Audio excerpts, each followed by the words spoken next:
자, 반갑습니다. 우리가 이제 지난 시간에는 후삼국이 성립되고 후삼국 간의 경쟁을 통해서 고려가 결국 다 통일을 하는 모습들을 봤었죠. 그 후삼국의 경쟁 과정에서는 그 승부의 포인트를 잘 보셔야 돼요. 결국 고려와 후백제, 왕건과 견훤의 경쟁인데 신라는 어차피 망할 나라란 말이에요. 그러면 이 신라를 어떻게 처리할 것인가, 신라를 어떻게 대할 것인가 이게 고려와 후백제 간의 경쟁에 있어서의 키포인트가 됐다.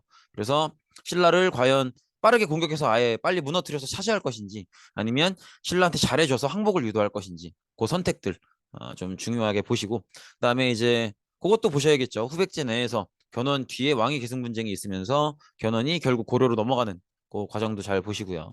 그다음에 이제 고려가 한반도 통일을 마치고 난 뒤에 이제 태조 왕건과 그 뒤에 광종의 다양한 정책들, 특히나 광종의 왕권 강화 정책들 주의 깊게 봐주시기 바랍니다. 그리고 우리가 이제 지난 시간에 마지막으로 배웠던 왕이 이제 음, 성종이었죠. 성종. 기억나실지 모르겠지만 기억나셔야죠. 바로 직전 강인데 성종이 최승로, 최승로의 시무 28조라는 글을 받게 되죠. 최승로가 성종에게 이 글을 지어 올리게 되고 이 시무 28조라는 글을 바탕으로 성종이 이 글을 읽어보고 반영을 해서 다양한 정치 제도를 만들게 되는데 우리가 보통 지난 시간에도 얘기를 했지만 성종이라고 하면 이렇게 완성될 성자를 쓰면서 그 나라의 어떤 국가 운영을 위한 제도, 기관 이런 것들이 사실상 완성 단계인 경우에 그렇게 만든 왕을 보통 성종이라는 칭호를 붙여준다. 그래서 지금 우리가 이제 고려의 통치기구의 정비를 배우는데 이 통치기구를 거의 완성한 왕도 성종이라고 보시면 돼요. 물론 성종 때 100%다 완성되는 건 아니에요. 그 뒤에 이제 현종 때도 많은 것들이 만들어지지만 어쨌든 뭐 성종 때 많은 것들이 많은 통치기구들이 정비가 된다. 이렇게 보시면 되겠죠. 자, 하나하나 볼 텐데 사실 나중에 배울 조선도 그렇고 지금 배우고 있는 고려도 그렇고 그 통치기구 배우는 게 좀 재미가 없어요. 뭐 어느 수업은 재미가 있겠냐마는 더 좀 지루한 면이 있거든요. 그래도 잘 참고 잘 따라와 보시기 바랍니다. 일단 고려의 중앙통치기구는 기본적으로 당시의 동아시아 표준이었던 당나라의 삼성육부제를 거의 그대로 따라갑니다. 근데 이걸 그대로 따라가는 게 아니라 고구려 실정에 맞게 바꿔요. 그래서 당나라는 삼성육부제인데 이걸 중국의 송나라도 그대로 가거든요. 어쨌든 중국의 삼성육부제를 기본적인 틀은 받아들이는데 고려의 실정에 맞게 바꿔서 이성육부제로 바꾸게 됩니다. 그래서 이 이성육부제를 좀 자세하게 살펴보면 이성은 중서문화성, 그다음에 상서성 이렇게 이루어져 있어요. 그래서 중서문화성은 어떤 정책이 지금 필요할 것인가를 의논하고 그걸 결정하는 그런 자리고요. 상서성은 중서문화성에서 결정된 정책을 실제로 시행하는 그런 역할을 합니다. 그래서 상서성 아래 이제 이렇게 이병호형 예공의 육부가 있죠. 이거 조선사 할 땐 다 외워야 되는데 이분은 인사 업무, 즉 어느 사람에게 어떤 일을 맡길 것인가, 누구를 승진시킬 것인가, 뭐 이런 인사 업무를 담당하고요. 병부는 뭐 이름에서 느낌이 오시겠지만 군사, 국방 파트고요. 호부는 재정, 돈에 관련된 아니면 인구 전체 아니면 토지 넓이 뭐 이런 것들. 그래서 세금 수입 이런 것들을 담당합니다. 그리고 형부는 사법, 이제 법을 위반한 사람들에 대한 처벌 뭐 이런 것들을 담당하고요. 여기는 재정, 여기는 사법. 그다음에 예부는 국가 예식, 뭐 왕이 즉위한다든지 왕이 결혼을 한다든지 등등등. 그다음에 공부는 국가 시설, 이런 것들을 맡고 있죠. 어쨌든 이렇게 상서성은 중서문화성에서 결정된 정책을 실제로 실시하는 그런 역할을 하는 것이 상서성이다. 이렇게 보시면 되겠고요. 그다음에 중국에는 없는 고려만의 기구들도 있어요. 예를 들어서 중추원 같은 경우에 나와 있는 것처럼 군사기밀을 다루고 또 왕의 명령을 전달하는 그런 일종의 왕의 비서기관 역할을 한다고 볼 수도 있고요. 싱크탱크라는 말을 쓰기도 하는데 이제 어떤 왕의 어떤 뭐랄까 참모진 그런 역할을 하기도 하죠. 어쨌든 그렇게 보시면 되겠고 그다음에 어사대의 가장 중요한 역할은 감찰이에요. 감찰. 그래서 예를 들어서 이제 관리들 같은 경우에는 보통 높은 자리니까 권력들이 기본적으로 있잖아요. 그래서 뭐 그 권력을 가지고 뒷돈을 받는다던가 뭔가 나쁜 행동을 하진 않는지 이런 이제 관리들의 잘못된 행동들을 이제 밝혀내고 처벌하고 이런 역할을 하는 곳이 바로 어사대입니다.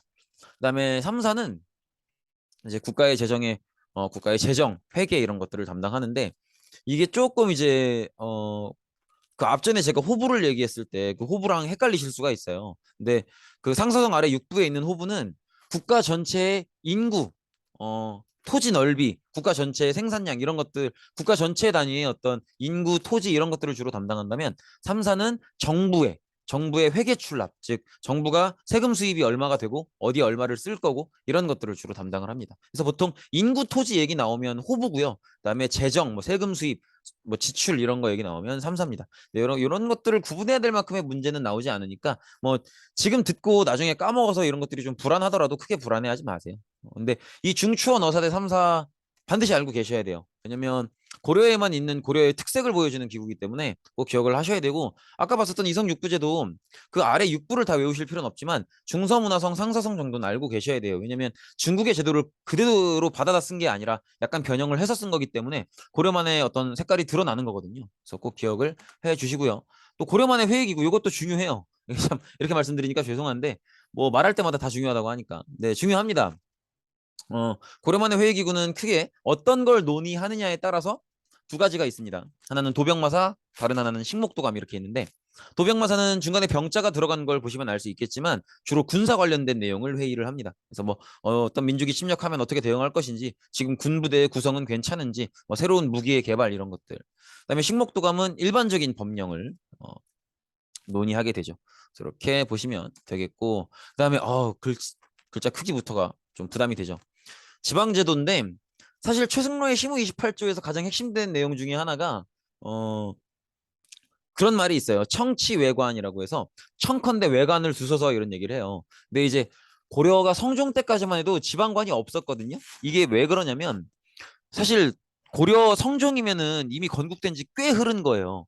고려 왕조를 보면 태해, 정광, 경성이니까 태조, 왕건, 그다음에 해종, 정종, 광종, 경종, 그다음 성종이거든요. 그러니까 앞에 왕이 5명이나 있어. 그중에 이제 해종, 정종은 좀 빨리 죽었으니까 그렇다고 치더라도 결코 짧은 시간이 아니란 말이에요. 그럼에도 불구하고 왜 지방관이 없냐면 지방관을 설치해야 된다는 걸 몰라서 그런 게 아니고요. 당연히 알지. 당연히 아는데 고려는 건국 과정의 특성상 기억나시죠? 왕건 결혼 엄청 많이 한 거. 그러니까 왕건이 건국을 할 때 각 지방에 있는 호족들을 다 힘으로 때려서 찍어 누르고 통일을 한 게 아니잖아요. 각 지방의 호족들을 다 결혼을 해가지고 내 팀을 만들어서 그렇게 세력을 키운 그런 사람이란 말이에요. 그러니까 고려는 건국되고 한참 뒤에도 지방의 호족 세력들이 아직도 강해요. 그래서 왜 우리가 그런 얘기 했었잖아요. 어, 통일신라에서 고려로 넘어오는 과정은 지배층이 진골귀족에서 지방 호족으로 넘어오는 거라고. 여전히 지방 세력이 강하기 때문에 중앙정부에서 섣부르게 지방관을 못 내보내는 거예요. 그 지역의 지방 원래 세력이 워낙 지방 호족 세력이 워낙 강하니까.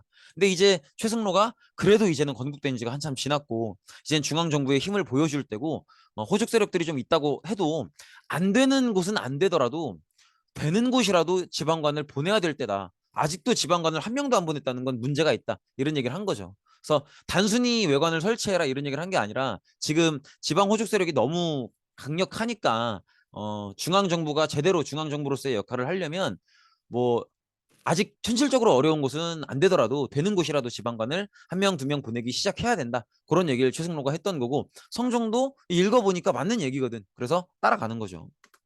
그래서 일단은 다 보낼 수가 없으니까 일단 지방행정 중심지 12곳을 정해서 거기에 보내는 게 시작이었어요. 그래서 점점점 이제 여기저기 보내기 시작하면서 전국을 5도 양계로 나누게 됩니다. 5도 양계로 나누게 되고 그다음에 수도권은 수도 개경 그다음에 인근 지역 여기는 중앙정부에서 직접 통치하는 걸로 이렇게 정리가 됐었죠. 그다음에 수도 개경이랑 더불어서 북진 정책을 위해서 좀 더 북쪽에 있는 평양을 서경으로 정하고 그다음에 저 남쪽에 있는 옛날 신라의 수도였죠. 경주를 동경으로 정해서 수도랑 더불어서 서경, 동경을 수도급으로 이렇게 운영을 하는 거죠. 그래서 삼경 이렇게 운영을 했는데 이 삼경의 구성은 조금 바뀌기도 해요. 나중에는 이제 동경을 빼고 서울을 남경으로 이렇게 두기도 하죠. 어, 그러니까 참 생각해 보면은 옛날 사람이나 지금 사람이나 중요한 도시의 조건을 비슷하게 생각하는 거예요. 그러니까 지금 우리가 역사를 계속 배우면서 평양, 서울 계속 얘기가 나오고 있죠. 심지어 수도가 아니어도 계속 수도급 대우를 받고 있고 이런 부분들이 좀 특징적이죠. 이렇게 보시면 되겠고 그다음에 이제 어 오도랑 양계의 구성이 조금 다른데 오도 같은 경우에는 각각 안찰사를 파견을 해요. 지금의 도지사격이라고 생각하시면 돼요. 그래서 오도 자기가 맡은 도 전체를 관할하는 그래서 안찰사를 파견하고 그 아래에 이제 주, 군, 현을 설치하고 지방관을 파견하게 되는데 음 이 안찰사도요. 지방 이제 우리가 얼른 생각하면 안찰사가 근무하는 그 관공서라고 해야 되나요? 사무실이 각 도마다 있을 것 같잖아요. 없어요. 그러니까 이게 지방 호족 세력이 강해서 그래요. 안찰사를 파견해도요. 이 안찰사가 한번 파견되면 그러니까 출장식으로 그 지역을 한 바퀴 쭉 돌아보고 그 지역 사정 들어보고 조치할 거 조치해주고 중앙정부로 돌아와요. 거기서 계속 근무를 하는 게 아니라 이게 이제 지방 호족 세력이 너무 강하기 때문에 그런 거예요. 그리고 그 아래 주 군현을 설치한다고 하고 여기다 이제 지방관을 내려 보내는데 이것도 다 못 보내요.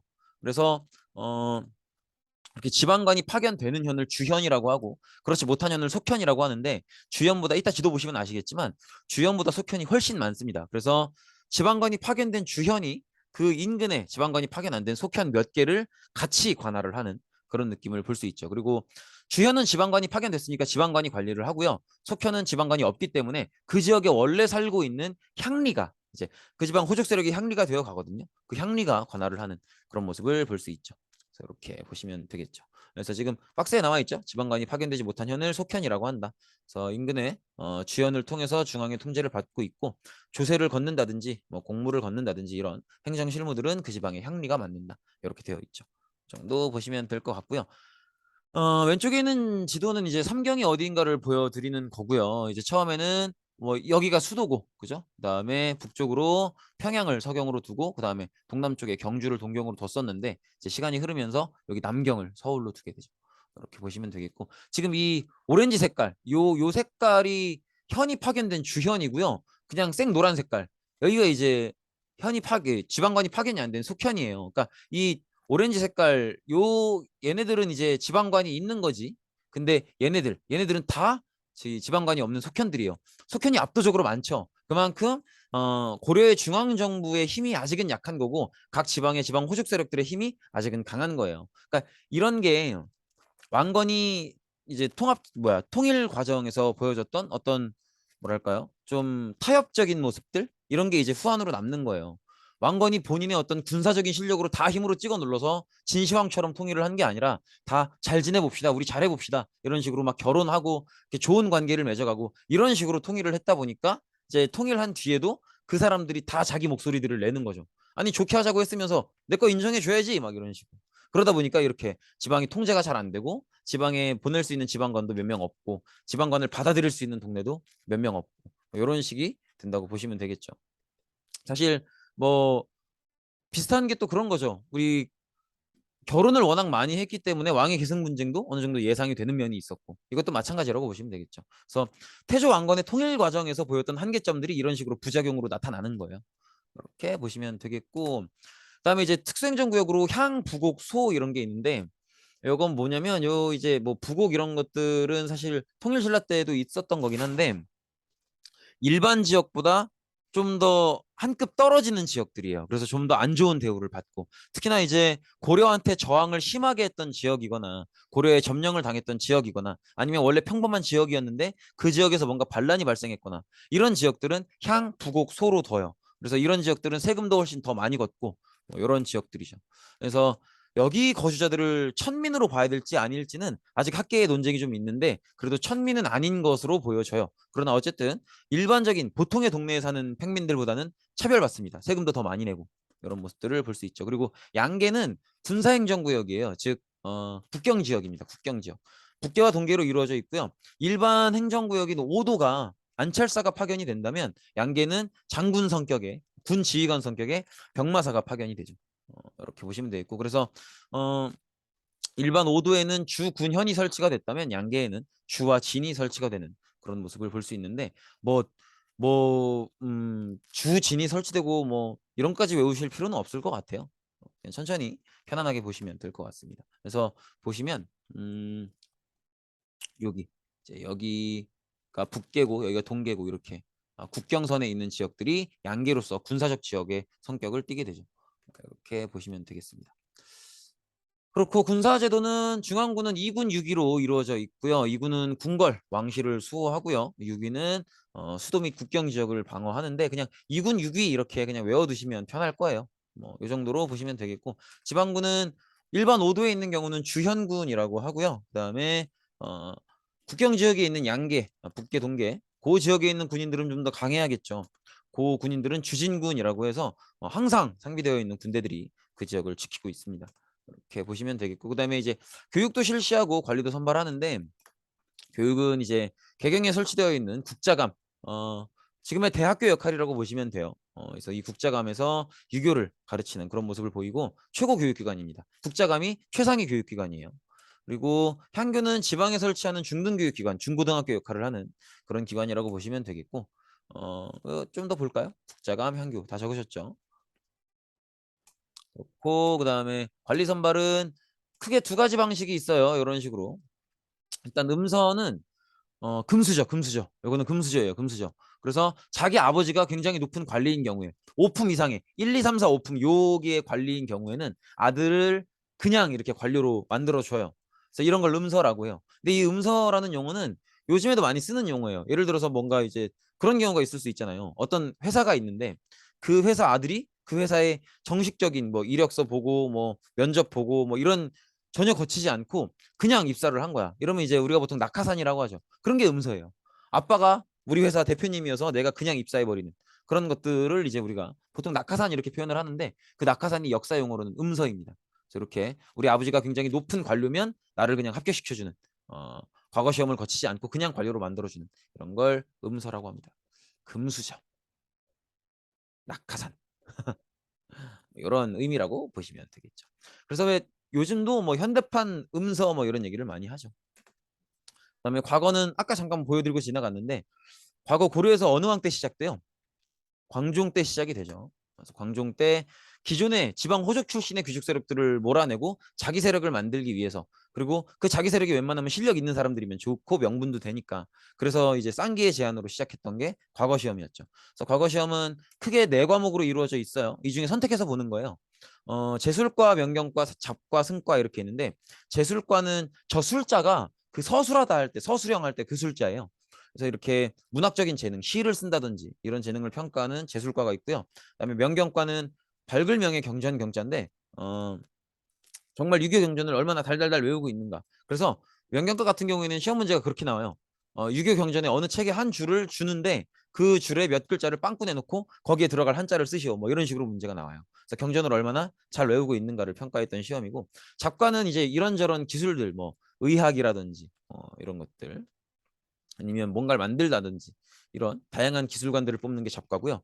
특이하게 고려는 불교를 강조했기 때문에 스님을 뽑는 이 과거도 따로 있습니다. 그걸 승과라고 해요. 그래서 승과에 합격을 하면 스님으로서 관료로서 또 역할을 할 수가 있게 되는 거죠. 그리고 이 고려 사회가 특이한 게 묵과가 따로 없어요. 나중에 예종이라는 왕이 올라오면 잠깐 실시가 되긴 하는데 그것도 나중에 인종 때 없어지고, 하여튼 고려 역사 전체로 보면 아주 잠깐의 기간 말고는 묵과가 없습니다. 어, 그래서 이렇게 보시면 되겠고, 그래서 이게 지금 고려의 관리 선발 제도가 되게 특이한 면이 있는 게, 음서라고 하는 아빠 잘 만나면 되는 이런 혈연 중심의 선발 제도도 동시에 있고, 또 실력으로 자기 신분을 상승시킬 수 있는 과거라는 제도도 있고, 이게 둘 다 있어요. 그래서 사실 무조건 그냥 가문빨로 내가 잘 태어났으면 좋은 자리에 올라가는 그런 시스템이면 귀족제인 거고, 내가 실력이 돼야 되는 거면 뭐 이제 실력제인 건데, 두 가지 특징을 다 보이는 게 이제 고려의 특징이라고 볼 수 있겠죠. 그 정도 보시면 되겠습니다. 네, 고생 많으셨습니다. 여기까지입니다.